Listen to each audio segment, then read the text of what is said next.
జన్మదినాన్ని పురస్కరించుకొని doctors day అనేటువంటిది నిర్వహించడం ఆనవాయితీగా వస్తుంది. ఇది 1991 సంవత్సరం. అతను కొన్ని నియమ నిబంధనలు కూడా పెట్టాడు. డాక్టర్లకు కొన్ని ఆదర్శ సూత్రాలు కూడా వారు నియమించడం జరిగింది. ఒక వ్యక్తి, మహిళ కానీ పురుషుడు కానీ డాక్టర్ మీద నమ్మకంతో వారి శరీరాన్ని వాళ్ళకి అప్పచెచ్చి అన్ని రకాల పరీక్షలు చేసుకోవడానికి అనుమతిస్తారు. పరిచయం లేని డాక్టర్ దగ్గర కూడా రోగము నయం చేసుకోవడానికి డాక్టర్ల దగ్గరికి వెళ్తారు. తన బంధువులకు చెప్పినటువంటి విషయాలను కూడా డాక్టర్కి చెప్తారు. కారణం ఏంటంటే డాక్టరు అనే అతను భగవంతునితో సమానం. డాక్టర్లు కూడా వాళ్ళు కూడా నైతిక విలువలు పాటిస్తారు. డాక్టర్లు అనేటువంటి విషయాన్ని గుర్తుపెట్టుకొని నీతి నిజాయితీగా వాళ్ళు చెప్పిన విషయాలను మానసికంగా ఉన్నటువంటి రోగి యొక్క రోగాన్ని నయం చేసి వాళ్ళు ఈ సమాజంలో మంచి సేవలు చేయడానికి వారిని తిరిగి సమాజానికి పంపించాల్సిన బాధ్యత డాక్టర్లు. ఇప్పుడున్న ట్రెండ్లో కొంతమంది వ్యక్తులు డాక్టర్ల మీద దౌర్జన్యం చేస్తున్నారు. అలాంటి మానుకోవాలని నేను ఈ సందర్భంగా అందరికీ సూచన చేస్తున్నాను. కఠినమైన చట్టాలు కూడా రావాలి. స్వార్థం కొరకు కొంతమంది డాక్టర్ల మీద నేరాలు ఆరోపించేసి వాళ్ళని దానికి బాధ్యత చేస్తాము అనటం కూడా దుర్మార్గమైన చర్యలు. అవన్నీ కూడా మారిన నేర శిక్ష స్మృతిలో ఇవన్నీ చేర్చబడ్డాయి. కాబట్టి చాలా జాగ్రత్తగా ఉండాలని దేవుళ్ళను, డాక్టర్లు అనే దేవుళ్ళను మీరందరూ రక్షించాలని.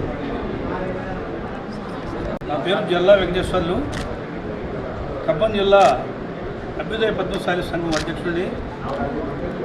ఈరోజు డాక్టర్ డే సందర్భంగా డాక్టర్లందరికీ కూడా శుభాకాంక్షలు తెలుపుతూ, మా వైద్యులు కూడా పట్టణంలో ఉన్నారు. వారు కూడా మా చిరు సత్కారంగా ఈరోజు వారిని ఈ వేదిక మీదకి పిలిచి వారిని సన్మానించడం జరిగింది. వారితో పాటు పట్టణంలో పనిచేస్తున్న మరి ఆర్ఎంపీ డాక్టర్లు కూడా మేము ఇలా పిలిచి వారికి కూడా సత్కారం చేశాము. ఇలాగే మరి ముందు పద్మశాలి సమాజంలో ఉన్నటువంటి వైద్యులు మరి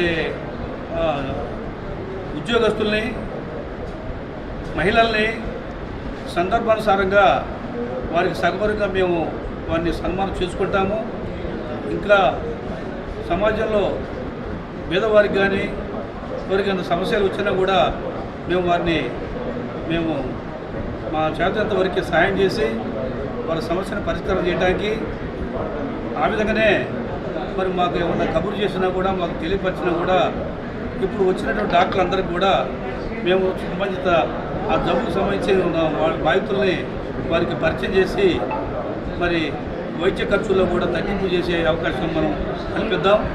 మరి ఈ అవకాశాన్ని అందరూ కూడా ఉపయోగించుకోవాల్సి కోరుతూ మరి అందరికీ ధన్యవాదాలు చెప్తూ, మరి కుల బాంధవులకు వచ్చిన వాళ్ళందరూ కూడాను మరి అందుకు ధన్యవాదాలు చెప్తూ విరమిస్తూ, ఇంకో మాట, మాకు మరి ఈ కార్యక్రమానికి డాక్టర్ చంద్రమోహన్ గారు, విజయలక్ష్మి గారు, ఉదారి పద్మ గారు, మరి నాగేశ్వరరావు గారు అంతా కూడా ఈ దోతకి సహాయం చేసి మరి కార్యక్రమం జయప్రదం చేశారు.